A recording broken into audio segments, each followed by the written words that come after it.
Sir నమస్కారం sir. నమస్తే. Sir Janasena నేత కిరణ్ రాయల్ వివాదంలో ఒక కీలక పరిణామం నిన్న చోటు చేసుకోవడం మనం చూసాం సార్. ఎవరైతే ఆరోపణలు చేశారో లక్ష్మి అనే మహిళని రాజస్థాన్ నుంచి పోలీసులు వచ్చి అరెస్ట్ చేశారు. అనేది చెక్ బౌన్స్ కేసు అని చెప్పేసి చెప్తున్నారు. సో ఇప్పుడు దీనిపైన కొన్ని అనుమానాలు అయితే వ్యక్తం అవుతున్నాయి సార్. అంటే రాజస్థాన్ నుంచి హుటాహుటిన ఈ టైంలో ఈమెను అరెస్ట్ చేయాల్సిన అవసరం ఏముంది? అది కూడా చెక్ బౌన్స్ కేసు. అది ఎంత పెద్ద కేసు అయితే కాదు.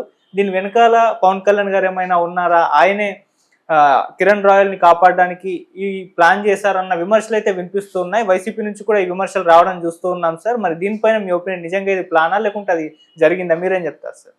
అంటే జరిగి ఉండొచ్చు, లేదు ప్లాన్ చేసి ఉండొచ్చు. అంటే వివాదం నడుస్తుండగా, పైగా ఆవిడ ప్రెస్ క్లబ్లో ఉండగా పోలీసులు వచ్చి ఆవిడని కస్టడీలోకి తీసుకెళ్ళి ఆ వెంకటేశ్వర యూనివర్సిటీ తాలూకా పోలీస్ స్టేషన్లో కూర్చోబెట్టి ఇంట్రాగేట్ చేయటం అనేది చదివాం మనం. కాబట్టి ఈ టైంలోనే ఇది జరగటం అనేది ఖచ్చితంగా ఒక స్పెక్యులేషన్కి దారితీసేటువంటి పరిస్థితి ఉంటుంది. దీనిలో అంటే కిరణ్ రాయల్ ఆడియో కూడా ఒకటి సర్క్యులేషన్లో ఉంది కదా, నేను కాపాడుతూ వచ్చాను నిన్ను, ఇప్పుడు నిన్ను ఎవరు కాపాడుతారో చూస్తాను టైప్లో ఒక ఆడియో కూడా సర్క్యులేట్ అవుతోంది. అంటే ఇలాంటి కేసుల్లో పర్టికులర్గా అనేక ఫోన్ కాల్స్ అవి కూడా రికార్డ్ అయి ఉంటాయి. ఇతని వైపు నుంచి రికార్డ్ అయి ఉంటాయి, ఆవిడ వైపు నుంచి కూడా రికార్డ్ అయి ఉంటాయి. అంటే పూర్తి నమ్మకంతో జరగనటువంటి ఏ రిలేషన్లోనైనా ఇలాంటి కాల్ డేటాలు ఉంటాయి. అవి తర్వాత బయటకు వచ్చి రకరకాల స్పెక్యులేషన్స్ క్రియేట్ చేస్తాయి. ఇప్పుడు ఇతను నన్ను వాంటెడ్గా టార్గెట్ చేసి ఆవిడ ఇబ్బంది పెడుతోంది అనేది ఎస్టాబ్లిష్ చేయడానికి ఆయన కొన్ని ఫ్యాక్ట్స్ని ప్రపంచం ముందుకి తీసుకొచ్చే ప్రయత్నం చేశాడు. దాన్ని అంగీకరిద్దాం. ఇదే పద్ధతిలో ఆవిడ కూడా తన్ని తాను ప్రొటెక్ట్ చేసుకోవడానికి కొన్ని ఆర్గ్యుమెంట్స్తో బయటకు వస్తుంది. ఆ ఆర్గ్యుమెంట్ బిల్డింగ్లో భాగంగానే ఆవిడ ఆడియోని వాంటెడ్గానే బయటకు వదిలేరు. అది మేబీ మ్యాక్సిమం ఆవిడ ఫోన్ నుంచి బయటకు వచ్చినటువంటి ఆడియోయే అయి ఉండాలి. అది సర్క్యులేట్ అవుతోంది. తద్వారా ఏంటంటే ఇతన్ని ఆశ్రయించాననే చెప్తోంది ఆవిడ. ఆశ్రయం పొందాను, ఫైనల్గా నాకు నష్టం జరిగింది, ఆర్థికంగా నేను నష్టపోయాను, ఇతను ఇచ్చిన ప్రొటెక్షన్ కంటే కూడా నష్టపోయింది నాకు బాధ కలిగిస్తోంది అనేది ఆవిడ గొడవ. దానికి క్లారిఫికేషన్ లేదు. రెండోది, పార్టీ వైపు నుంచి ఆల్రెడీ అతన్ని హోల్డ్లో పెట్టారు. ఇది తేలిన తర్వాత మాట్లాడదాం అన్న పద్ధతిలో చెప్పారు. కాబట్టి ఇతని కోసం రాజస్థాన్ ప్రభుత్వంతో పవన్ కళ్యాణ్ మాట్లాడేదో చేశాడు.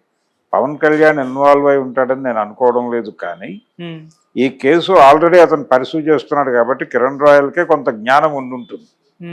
ఏది, వాళ్ళని హోల్డ్ చేసిన సందర్భంగా ఎక్కడో మాట్లాడి ఉంటాడు కదా, నేను అడ్డు తప్పుకున్నాను వచ్చి చూసుకోండి అని చెప్పుండొచ్చు కదా.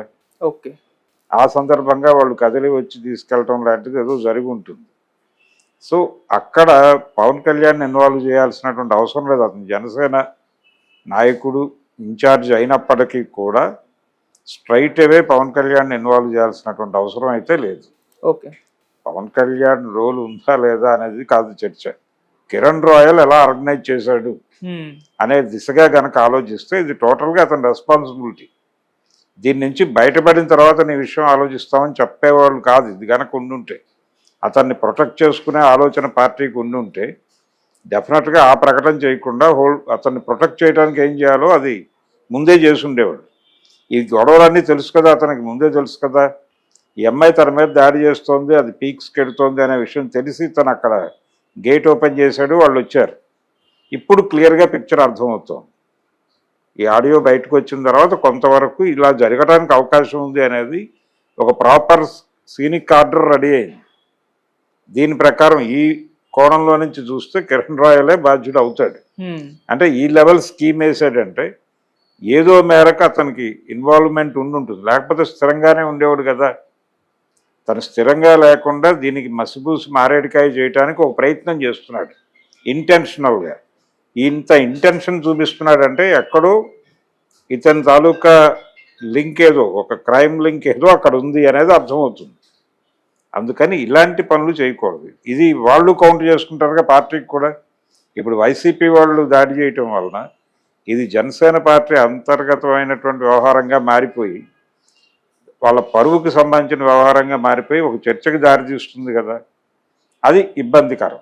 ఆ ఇబ్బంది క్రియేట్ చేయటమే వైసీపీ వాళ్ళ ప్రోగ్రాం.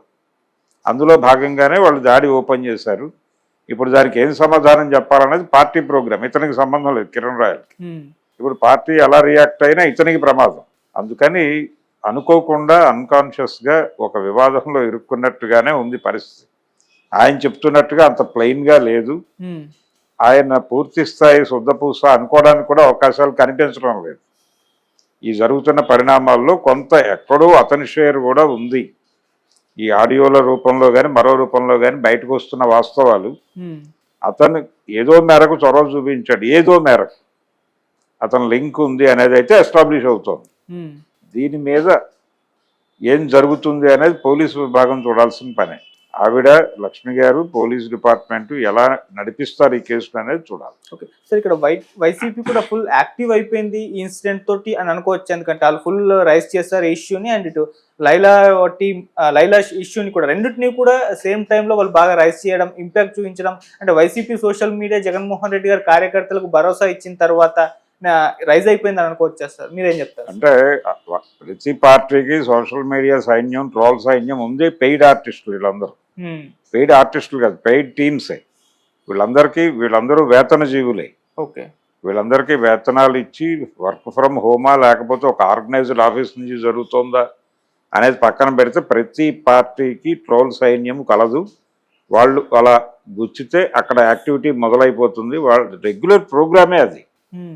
రెగ్యులర్ ఎక్కడ ఏది దొరికినా దానిలోకి మనం ఎలా ప్రవేశించగలము, ఎలా కామెంట్ చేయగలము, ఆ విషయాన్ని మనకు అనుకూలంగా అవతల వాళ్ళకు ప్రతికూలంగా ఎలా మార్చగలము అనే దాని మీద ఆలోచించి ఆ నిర్ణయాన్ని ఇంప్లిమెంట్ చేయటమే వాళ్ళు చేసే కార్యక్రమం.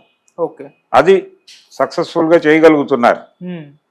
వాళ్ళు చేయగలగడానికి తగినటువంటి సరుకు దొరుకుతోంది సమాజంలో.